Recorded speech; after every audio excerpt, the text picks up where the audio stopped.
Hi, I'm Susanna Kalcic, and you're listening to Life in Practice podcast. I'm curious about the big questions in life and how we can experience more meaning and fulfillment every day. Join me as my guests share their challenges, successes, and what it means to put our purpose, our values, and our lives in practice. Hello and welcome to Life in Practice podcast. This is your host, Susanna. Today, my guest is Shola Kaye. Shola is a communication specialist, keynote speaker, and author. Welcome, Shola. Hi, Susanna. Really good to be with you today.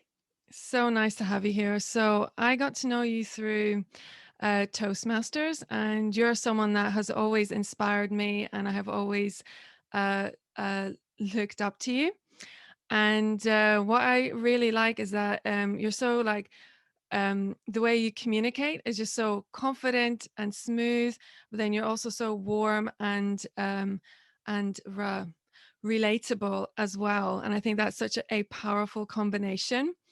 And I wanted to ask you, is this something that you were just born with? Is that how you were like as a child growing up? Or um, tell me a bit how it was for you when you were growing up. Is this something that just you just had this spark, or is it something that you had to develop over time? Thank you for those kind words, Susanna. I would definitely say that I'm a natural introvert. So as a kid, I was always that person that was wrapped up with a book, curled up in a corner somewhere reading rather than out sort of playing with other kids and socializing. So I would say that in terms of the way that I interact with people, it's definitely something that's come with confidence. I wouldn't say it's something that I've had to learn per se, but I think the more confident I've become, the more I've been able to relax and just be myself. And I typically like simple communication, nothing too complex, so that everybody knows what's going on. And as somebody who is a bit of an introvert and who has struggled to communicate in the past, I think it's really important to be relatable so that everybody feels comfortable around me and that it's very easy to strike up conversation and to be a little bit vulnerable and share what matters rather than keeping things at the surface level. Absolutely, that is so true. And can you tell me a bit then? How did you start to get into public speaking? Because I think your education was in science. Is that correct? You come from a science background? Yeah, that's right. I do come from a science background and I studied chemistry and sort of chemistry related fields when I was at A level and also, into university. And I had a job. I was teaching for a while, so I was teaching in secondary schools in London, and then I decided I wanted to move to the States. And so I studied for a while there and then took a job as a consultant. And I found that, like a lot of people who study the sciences, they are not prepared to do a lot of communication, apart from perhaps writing papers and things, academic papers. And I found that I was really struggling once I left academia and then took a corporate job. I really struggled to get my point across. And in particular, I was working as a consultant, and it's even more important if you're sharing ideas as a consultant that you can do so in a way that's quite articulate. And I really did find it was very difficult, not only because I was an introvert. I was working in the USA, where people tend to be more chatty and perhaps more outgoing anyway than we Brits. And then on top of that, not ever having had any real skills or communication training before. So I found myself, after a period of time at this job, they put me on probation. Actually, I think they thought I was just being lazy or sort of not wanting to do a decent job. And so one of my colleagues, luckily, she decided that she would come in and we'd work together in the mornings, and just built my confidence up over time. And then when I decided that I would leave the corporate world, I thought it was really important for me to improve my communication skills. Obviously, by that time, they'd reached a higher level than they had been in the past, but I still felt that it was something I wanted to work on. And I ended up becoming a professional singer after this time in corporate, which is kind of a weird transition, but it always had been a dream of mine to sing. And when I decided to leave corporate, I thought, well, why don't you just do the thing that was your dream as a kid? So I took singing lessons and then ended up singing professionally for a number of years. And I think it was the the confidence I got from singing professionally and regularly appearing in front of audiences that made me think, well, I need to revisit this public speaking thing and this communication work. And that's when I joined Toastmasters and really enjoyed the journey there. Did some coaching and training with other people and other organizations. And that's where the sort of fascination for communication came into it. And then sort of combining it with my experiences as an introvert, and then also with my experiences on stage as a singer. So it kind of made for a bit of a blend that I share with my clients today when I'm doing coaching. Yeah, that's great, and it's so true. I find sometimes like the very thing that you struggle with, you can that's actually the thing that you will end up being really uh, really good at because you want to improve. And I always think that's um a really good journey to see how someone goes from something that they had a struggle with, and then they just do something really really great with it. But well, I really think that you've done an amazing job as somebody who's a stammerer and joining Toastmasters, winning awards at Toastmasters, and now with your podcast. I think it's Mm. incredible. Yeah, yeah, that is true. And our tagline at King Speakers is actually transform your biggest weakness into your greatest strength. So that's why we want to encourage people, like even yeah, if they have a speech impediment, a stammer or social anxiety, that it is something that they can come through on the other side and be confident communicators. So I think communication is so important to have that skill. It's really, really vital. Mm, amazing. And you're a bit Yeah. of a performer too, aren't you? Because you do Yeah, your I dance a bit of uh, samba. So yeah, it definitely does help being, I guess being on stage where you don't speak. You get that experience of being in in front of an audience. So yeah, it definitely does help. So I completely I can see how your experience of singing on stage has helped you to become a great speaker on stage. thank you. And I want to ask you because with your journey to public speaking, I know you had some challenging experiences uh, uh, you had some challenging experiences at your work. Uh, because I remember from hearing your story on your TEDx speech about what happened and how that Yes. like propelled you to make a change.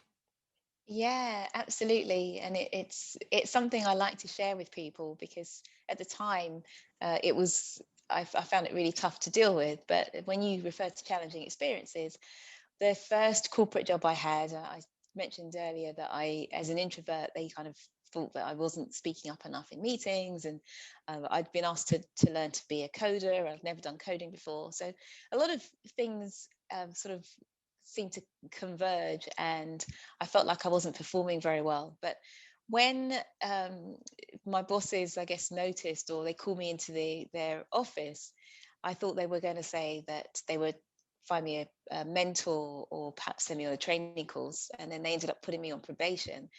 And that was quite a sort of nasty surprise for me because I hadn't realized that they thought it was bad enough that, my job was in danger. So, as I mentioned, a colleague of mine helped me out and she gave me some support, which was really, really, really useful. And I ended up staying in that job for of years beyond that. But then the same thing happened. I had a new job. I was now back in London. The other job was in the States. I was back in London. I'd been hired to be an account director. And once again, I think perhaps it was just lack of confidence in a new role. And over time, of course, that confidence grows.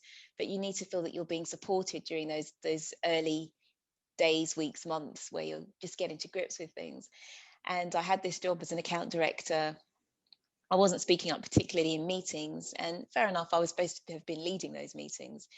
And after 6 months, they literally called me into the managing director's office, and they said, "Well, look, we're going to have to let you go because your clients feel that you're not adding enough value in meetings." And so for me to have these two situations occur, and as someone who'd always been a really hard worker at school and really tried hard and very conscientious, it was a real, I guess, kick in the teeth, to be honest. And I had this period where I thought, right, I just don't think I want to work in a corporation again. I just felt combination of feeling unsupported by these companies, but also feeling disappointed in myself that I wasn't able to perform better. And so that's when I thought, well, what would I love to do if I decided not to work in the corporate world? And that's when I thought, well, as a kid, I'd always wanted to be a singer. And that's when I decided I would take singing lessons. And then, from there, as I mentioned, I sort of became a Mhm. singer and then got interested in speaking. But in my TEDx talk, I talk about empathy at work. And it's interesting because at the time I wasn't thinking that there was any lack of empathy shown to me with these two incidences that had taken place. But I think the workplace is much different now, or somewhat different than it was. This was probably 20 years ago when all this happened. And the workplace is very different now. I think people are a lot more understanding of, for example, introversion, or there's something called stereotype threat, which is when you have a minority and they are aware that they belong to, or that there's particular stereotypes attached to them, they feel under threat and they tend to underperform. And that's something that's been seen with women in the workplace, with minorities, sort of racial minorities, disabilities, and so on. And so I think nowadays there's more awareness of that perhaps, what had happened to me in those days was a combination of stereotype threat, being an introvert, being new to the role, that things can kind of come together and ensure that you don't perform at your best. And so when I talk about empathy in the workplace now, and I run keynote talks, or at this time, online talks, I often ask people, I sort of tell them what happened to me at work. And I say, well, what would you have done if you'd had a colleague or someone on your team who is performing like that? What would you have done? And so quite often the answers that come back are maybe they're being nice to me because I'm running the session, but typically the answers come back uh, with things like, they would say, how can I support you? What can we do for you? Do you need some training? Do you need some help? Do you need etc., etc.? So it seems as though workplace has definitely moved on in terms of wanting to support diversity and wanting to support people with different skills and different abilities, as to do their best. But as I say, at that time it wasn't quite so wasn't quite so prevalent. But it's given me lots to talk about and lots of ways to bond with my audiences with that story. Absolutely. And just, just for um, me to hear that, that you were um, let go for you were let go from a job because you were being too quiet, and now you're like this. You have a TEDx speech. You're a communication specialist. It's just like such an amazing jump. And like, uh, how does that make you feel when you see that comparison with those two different experiences of yourself? Yeah, thank you, Susanna. It's funny because that was such a long time ago, and I think, and you probably know this, Mm, regarding being a speaker. And mhm, I always encourage my clients, so we always tell people to share those difficult times in your life, because it's the difficulties that help people bond with each other. And quite often clients say, oh, well, that was 10 years ago, or that was 15 years ago. it's not affecting me now, but it might still help somebody else. So it's interesting you asking me, well, how do I feel about the transition? Because it seems like such a long time ago that I was almost a different person then. But I think things happen gradually, don't they? And then we look back and it seems like it's all happened in one go. So definitely, I'm really happy that I'm able to share my story and share the insecurities that I had and the problems that I had, to help other people see that, hey, yes, well, if she can do it, why can't I? I'm no worse than her. Let me have a go. So that's really what I like to bring out the most in my story, that hopefully it will encourage others to go to areas that they thought perhaps they couldn't perform well in. Absolutely. That's so true. And so I want to ask you, so if there is someone right now who's watching this, and they feel the same, maybe they're really quiet at work, they don't have the confidence to speak up and speak out, what would you say to them? Like, what would your advice be? Where could they start? I'd say there's a few things that you could do if you're feeling that way. I think if it's somebody who's currently being called on to speak up a lot in meetings right now, then I think the quickest and easiest thing to do is to enlist the help of a colleague. Because, for example, in meetings, it's very hard if you're someone who's quite tentative, or you're not particularly forceful when you share your ideas. What often happens is people tend to talk over you, and then they develop a habit of talking over you or disregarding the things that you say. And that can be really demoralizing. So one thing that you can do is talk to a supportive colleague, perhaps who's in the same meetings as you, and then say to that colleague, well, when we're in the next meeting, if something comes up that where I have an opinion, or that I've shared something that's of value, why don't you prompt me, or why don't you say something like, well, Shola and I were talking about that last week. Shola, what were your views? And then it's that little bit of extra encouragement that will help that person, that quiet person, to speak up. And also knowing that there's somebody in the room that's supportive, and who wants to help them move forward, and has been briefed beforehand. So I think that's a quick and easy thing to do if you have some allies or people who are close to you that you can confide in at work. Then I'd also say, of course, to take some training. And I think when this happened to me all those years ago, it didn't occur to me to look and do an evening course, or to even get a book. I don't know why, I just didn't even think. Just thought I was alone. But obviously today, I mean, especially during this time at the moment where so much communication is happening online, there's all sorts of online courses that are available on platforms like Udemy. There's books. There's organizations like Toastmasters, which are right now, they're online as well. So you can join any club anywhere. It doesn't have to be a local club. So there's all sorts of opportunities for you to get to practice more. And then even within that, there are things you can do, like memorize some little frameworks. For example, one framework is called the PEEP framework, P-triple-E-P. And the way that works is, it's really great if you're being asked an opinion, because then let's say someone said to me, oh, Shola, what's your opinion on, I don't know, traffic in central London, right? So I might say, well, I think that in the future, at some point, traffic will be, non-emergency traffic will be banned. And then the three E's are for examples. So I might say, well, for example, if you look at city X, this is what's happening there.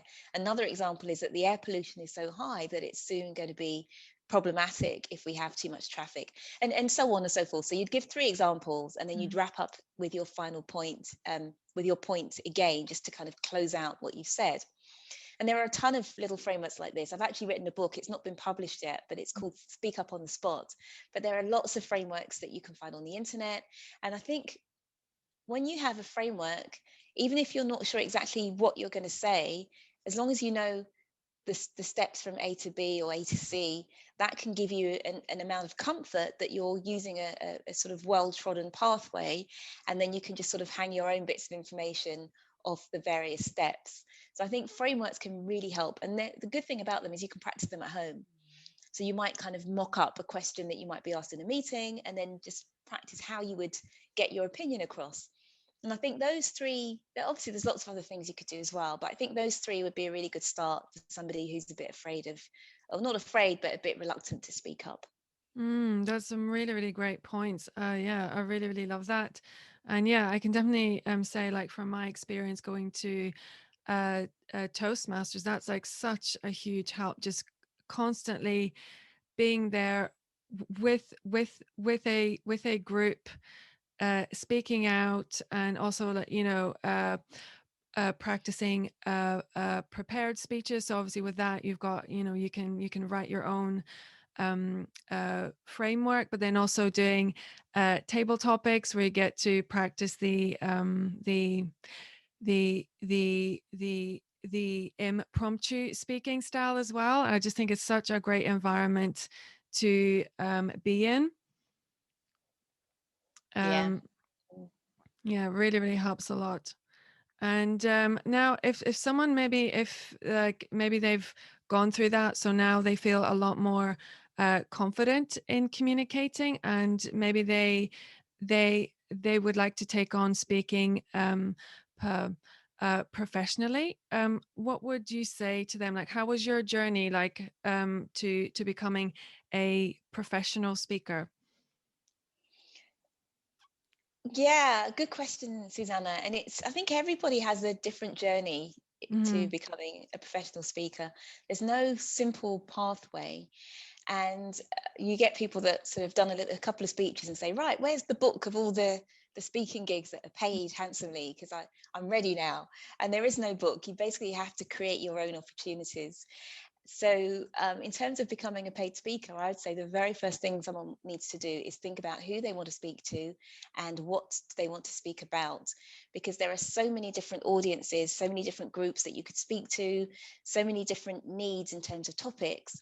And these days, because speaking is so competitive, it's really important to have a niche or to have a specialism, because you have a lot of people that say, well, I can speak on any topic, and that instantly will disqualify you from a lot of opportunities because they want specialists and not generalists. So the very first thing is to, I think, to do an audit of the experiences that you've had, the jobs that you've had, the roles you've had, the interests that you have, and then to decide where you will focus upon with your speaking. And it doesn't have to be forever. It might just be for the first 6 months, just to get you in the door and to give you some practice and give you some opportunities. Because I'd always say to leverage what you have before you try and jump to something new. So, for example, if you've worked in the corporate arena in a certain role, then leverage that in information that you have, leverage the contacts that you have, and start there. And then maybe after a few months, you might say, okay, well, really and truly, I want to speak about health and wellness, or I want to speak about it. And that's fine. You can sort of, once you've got a little bit of a foot in the door, then you can branch off to other areas. But the most important thing is to really get started.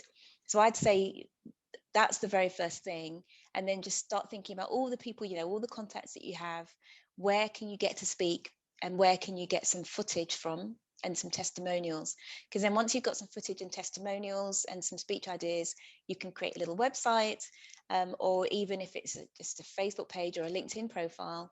And then once you've got that and you've got some video, people can start to see, okay, well, this is what this person does, this is what they're about, here's some testimonials, and then it kind of snowballs from there.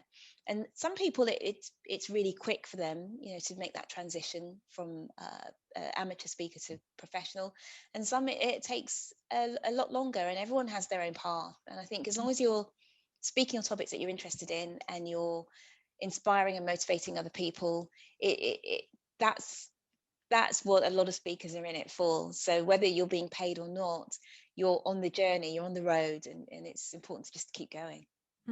Absolutely, yeah, that's fantastic. And how was that? How was that experience for you? Was it hard to get started as uh, a a professional speaker, or was it kind of an easy transition for you? I would say, gosh, it's hard Yeah. or easy. I'd say it was. I'd say it's never as easy as you think, I guess, Mm, unless some people just land nicely in the right place. mm, And I started out by running not an Instagram group, a meetup group. So I remember that I had a coach at the time, and my coach I was telling my coach, look, I really want to be a speaker. And I was even crying to him, and he said, well, who do you want to speak to? So I don't know. What do you want to speak about? I don't know. So then I could see him sort of rolling his eyes. They said, okay, well, okay, we can do something here. So he made me get a notebook and my diary, my calendar, and he said, well, you could start a meetup group, and then you can actually take control of it by actually being the person that creates your own environment to speak in. So I started this meetup group. I decided I'd have a series of meetings once a month. And I think as soon as you start to create something, you're instantly seen as a leader anyway. So that gave me a little bit of a propulsion, in some people's eyes at least, because I was this person that was running this session. And then I was able to give other people speaking opportunities through my platform. And then from there, I wrote my book, my first book, How to Be a Diva at Public Speaking. And then having a book again gave me a little bit of extra kudos, if you like. And then that got me some speaking opportunities at places like Marie Claire. And I did some bits and pieces around that. So it's all a journey. I mean, everything you do kind of helps you get to the next step. And then, yeah, okay, so now I've got further to go. So then you do something else to get you to the next step. So my journey is still progressing. There are things I'd like to achieve with my speaking, Mm. and I'm grateful that I am a professional speaker now, and I've got to speak internationally and at some big events, and I'm looking forward to more of the same, really. Fantastic. Yeah. And I'm really glad you brought up your book because I'd like to go on to that now. So, what was it that inspired you to write your book? And what does it mean to speak like a diva? Well, what inspired me to write my book? It's funny, with that same coach, I remember we were talking during another session, and I was saying, "Oh, I'd quite like to write a business book." And he said, "Well, the first book you should write should have your story in it." And I thought, well, how can I have my story, but also make it something that's relevant to other people? Because I didn't want to do some sort of vanity project that was all about me, because it's just not my style. So I thought, well, if I have something about my transition from being a professional singer to a speaker, there's value there for people. Because I was often meeting people who'd say to me, well, what do you do? And I'd say, oh, I'm a singer. And they'd be like, wow, you're a singer. But then that sort of, I guess, glamour, if you like, didn't carry over to public speaking, because a lot of people are afraid of speaking. And I was thinking, well, they're actually quite similar. So if I could somehow show people how much fun it is to be a speaker, and how it's quite similar to the joy and the fun of being an entertainer, then maybe I could entice more people to get excited about public speaking. So that's why I decided to write my book, How to Be a Diva at Public Speaking. And diva described me as a professional singer, but I'm not a diva type person, but just diva as a professional singer. And then it also became a framework. So I sort of reverse engineered the framework, D.I.V.A.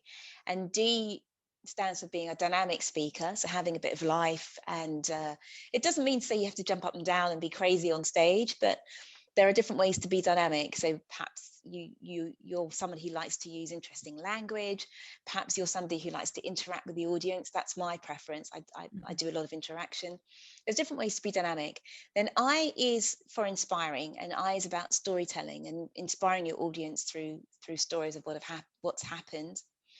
V is being valuable, and that's really about having a good structure, and then also strong content that people can use and take away, and feel that it can actually change their lives. And then A finally is for being authentic. And I think it's super important to be yourself, because there's a certain strength that comes from just accepting who you are, and saying, yes, maybe I still need to improve, there's things I need to work on, I'm a work in progress, but just also accepting that this is who I am, these are my values, this is what I stand for. And it's almost like once you are comfortable with that, you can just exhale, like, ah, and then I can be in front of any audience, or anyone can be in front of any audience, Mhm. because they're not trying to be someone they're not. They're just comfortable and natural as they are. So that was the Diva framework, and I still use it now when I'm doing public speaking training, because I've had people say, women who've come to one of my sessions and said, oh, I shared that with my husband, and he gave a talk to his legal colleagues and used the framework, and he found it was really helpful. So I've had all sorts of people use that framework, and have found that it helped them to become more confident as speakers. So I didn't drop it. Yeah, no, it's a fantastic framework. It's really, really great, and really inspiring as well. And I want to ask you, like, what do you think are some of the most common um, ma- um, mistakes that you see people make in their speeches or when they're performing on stage? Hmm.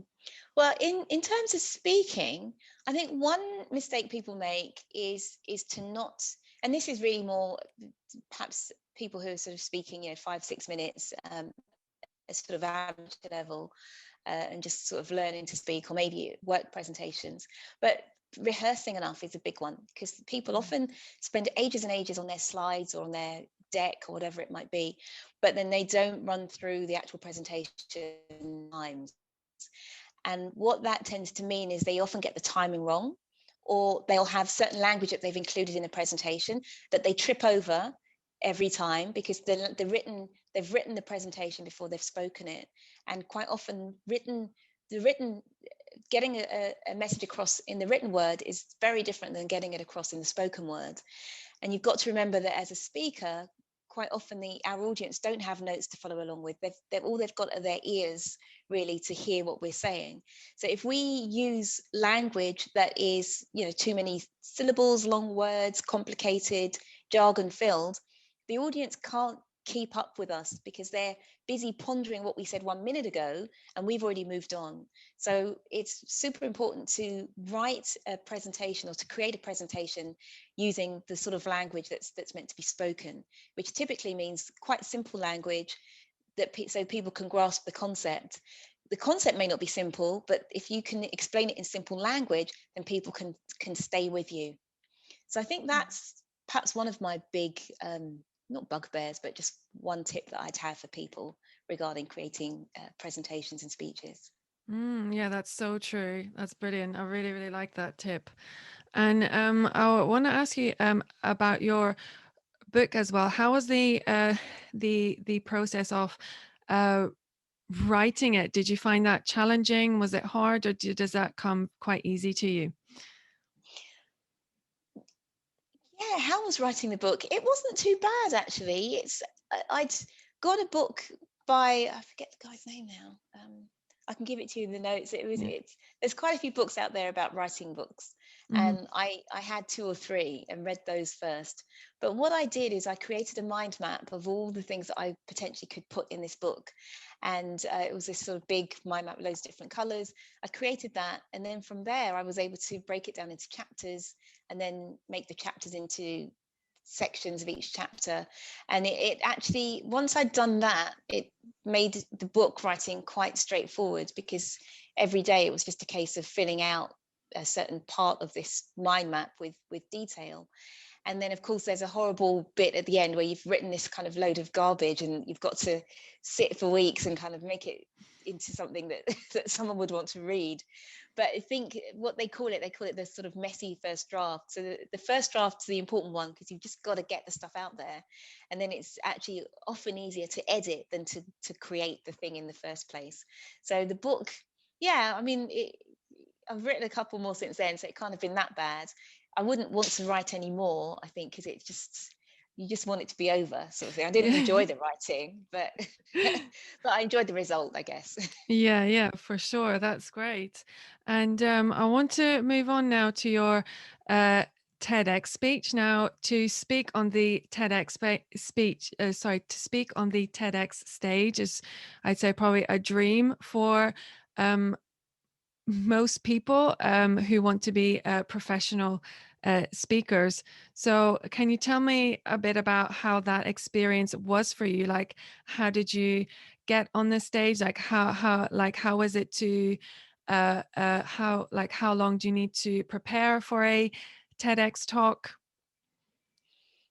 Yeah, it was interesting because it was something I guess I'd wanted to do a TEDx, but it wasn't a burning ambition. But then a coach that I'd worked with had heard that TEDx, it was actually TEDx Peckham, was looking for speakers. So literally with days to spare, I put in an application and they came back and said, yes, we'd like you to come and speak. So it was an interesting process because I like when I'm speaking to groups, I really like to be interactive. So I like to get people to put their hands up and I like to ask questions and have them feedback. And the TED format or the TEDx format is very different than that. It's very much, you just do your talk start to finish. And also within the framework of or the structure of a TED or TEDx talk, some of the elements I was used to as being a Toastmaster, I was told not to include. So, for example, to have what we call a roadmap, where you start your talk and then you say, well, this is what we're looking at today, steps 1, 2, and 3. I was told don't include a roadmap, that you just don't have roadmaps in TEDx talks.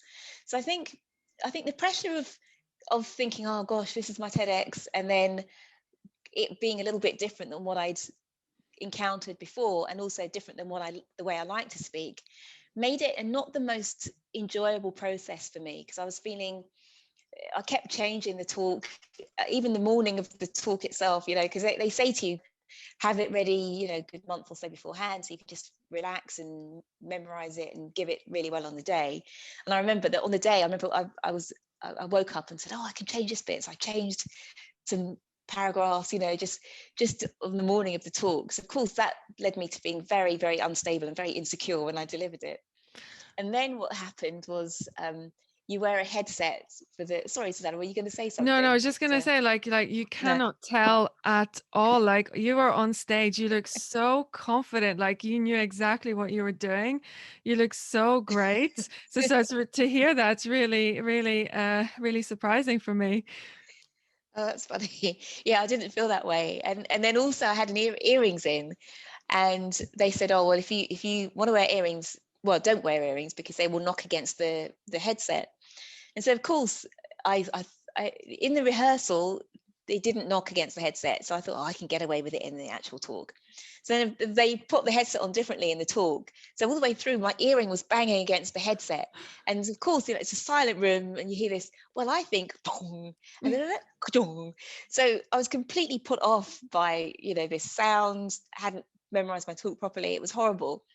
And when I got the audio back and the recording back, I actually discovered that this sound really, you couldn't miss it in the presentation. And they'd put it up online by this time, and I was just so embarrassed I couldn't even watch it. So then eventually I begged them, said, please, please, if I find a sound technician, can we take it down? I'll get them to sort the sound out, and then we can put it back up. So they kindly said yes. So if you look at my TEDx talk, I haven't got as many views as a lot of people because I kind of missed out a few months worth of likes and things on YouTube.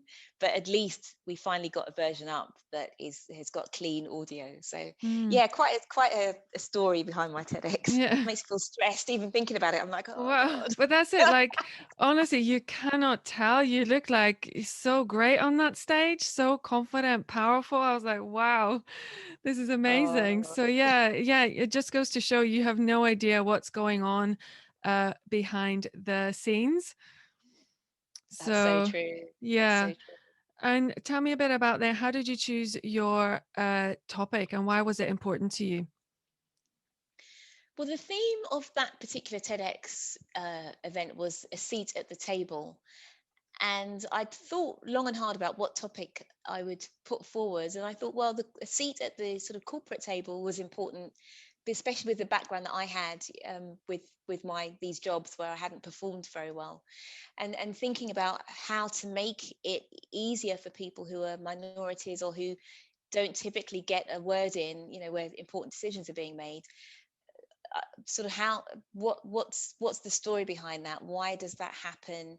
And I wanted to share my own experience in the workplace. So that's how I came upon this topic of empathy, really, and how important it is to have empathy for people who are different than you. And yeah, that's sort of where it came from. And I wanted to talk about something that was related to the workplace, mainly because of the experiences that I'd had that had driven me away from it. And then I thought, well, perhaps with this topic it would be a good way to kind of come back and have something that was relevant to workplaces.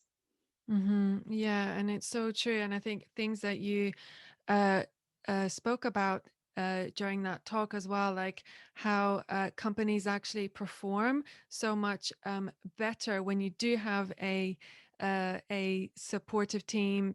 People that I think it was you used the example of when you have a supervisor who actually cares about you, or that you feel that they care about you, like the team just works so much better. And it's so true. Like I've seen it in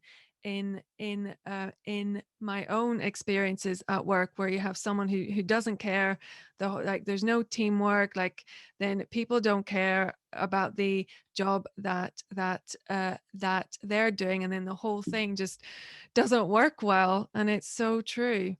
And so how would you say, like, how can we start to cultivate more empathy in the workplace?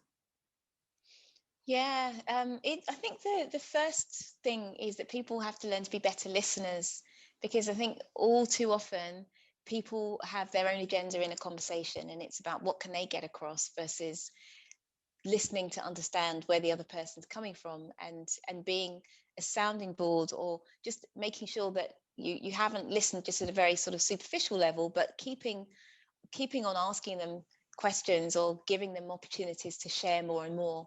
Because quite often it's when you give people those opportunities to share, and you show that you're really there to listen, that's where the real gold comes out. And then you have those conversations where you can really bond, because they reveal something about themselves, that either it's the vulnerability that bonds you together, or they share something that perhaps you wouldn't have known about them, and it's something that you have in common with them.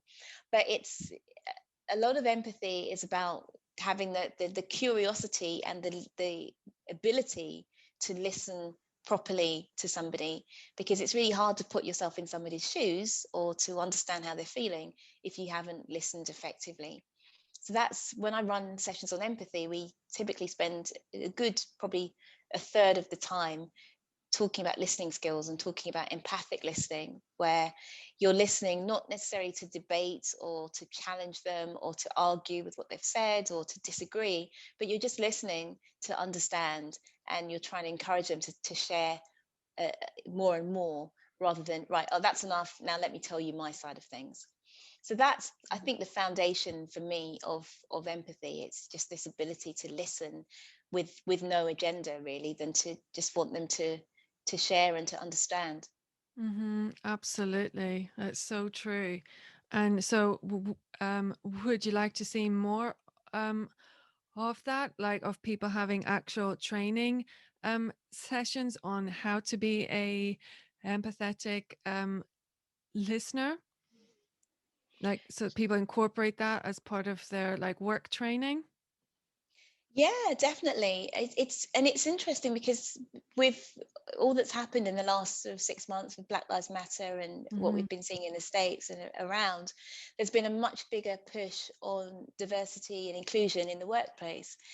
And with that, the empathy piece, sometimes it's included, sometimes it's not. But what I'm finding is that people are coming to me now and they're saying, well, we've already got the diversity and inclusion piece in place, but we're finding that we're missing the empathy. So can you do a workshop for us, or a talk or something, for people to get that sort of foundation of listening in place, so that all these other initiatives are more successful.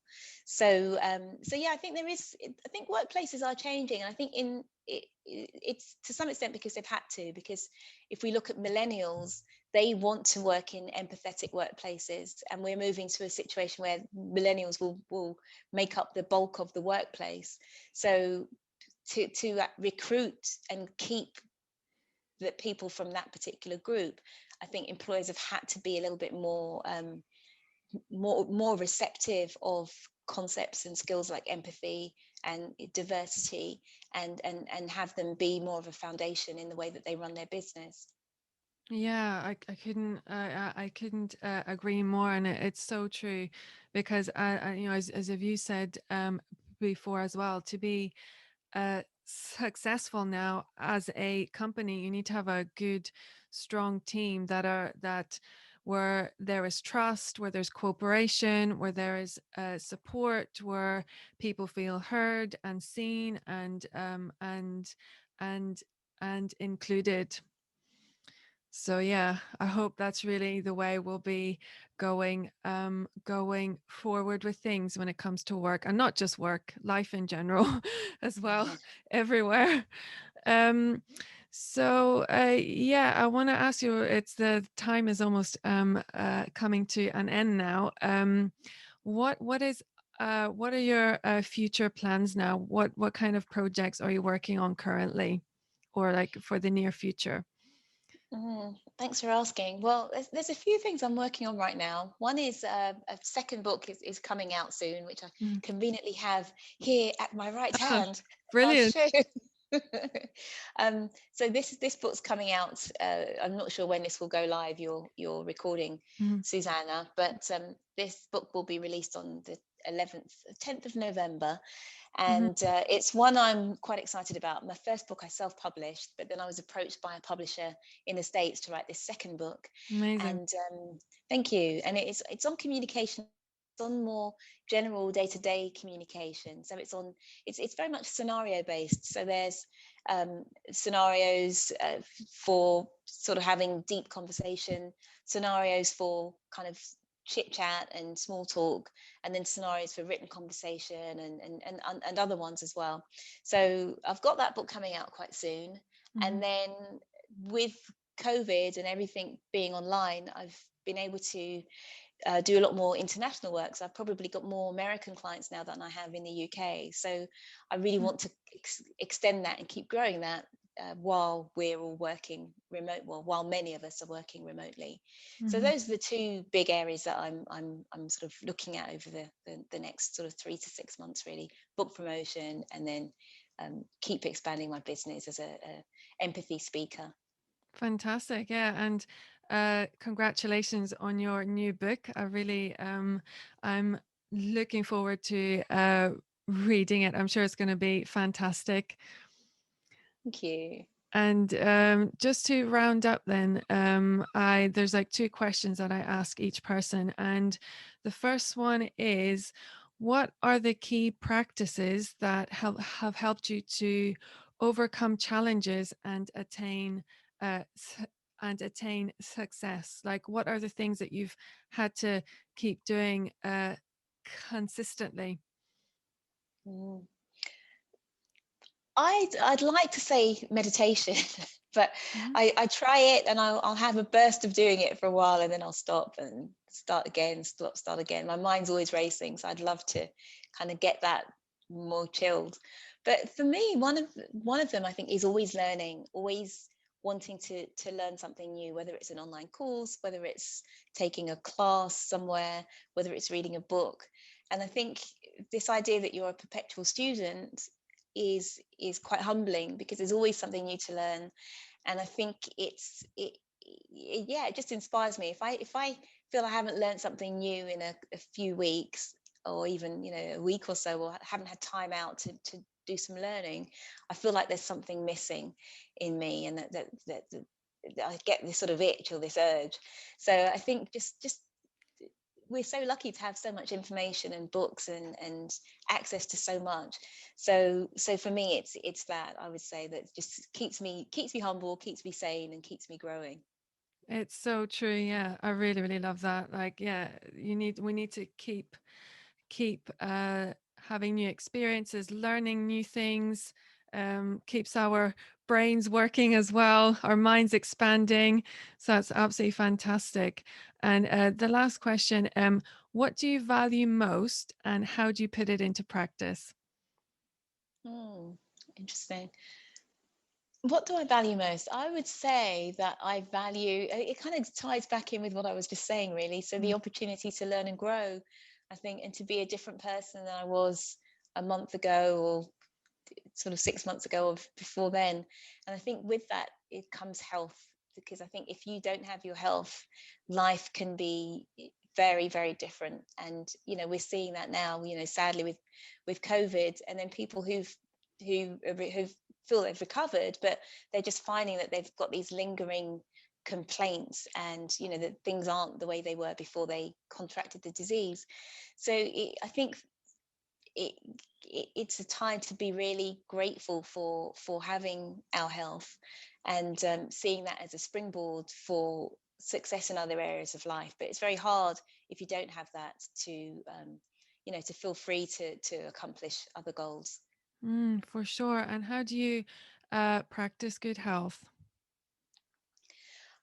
I am a vegan, but I don't think you have to Okay. be a vegan to be healthy. But I'm a vegan. I like to exercise as much as I can. So I tend to, roll out the mat on the bedroom floor and do some exercise there most days of the week. I play tennis, and drink water. I'm quite boring because all my years of being as a professional singer, I was always in the car driving to places. So I got out of the habit of drinking alcohol.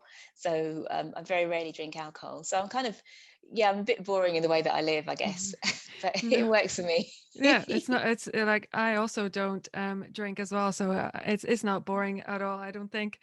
So that's fantastic. Thank you so much, Shola. And if people want to find out more uh, about you, where is the best place to find you, or how can they reach out to you? I'm on LinkedIn, so you can find me at Shola Kaye. I'm also on Instagram as Speak Up Like a Diva, or if you just put in Shola Kaye, you'll find me. And then my website is sholakaye.com. So please do say hi, say that you heard me here, Yeah, and I'd love to connect. fantastic. Thank you so much, Shola. This has been great, and thank you so much uh, for listening. If you think that Shola's journey could inspire someone, please share it with a friend. And if you want to stay up to date with all the latest episodes, please subscribe on YouTube or anywhere you like to anywhere you like to listen to podcasts on. Thank you very much. Thanks a lot, Susanna. It was a real pleasure. Thank you. Thank you.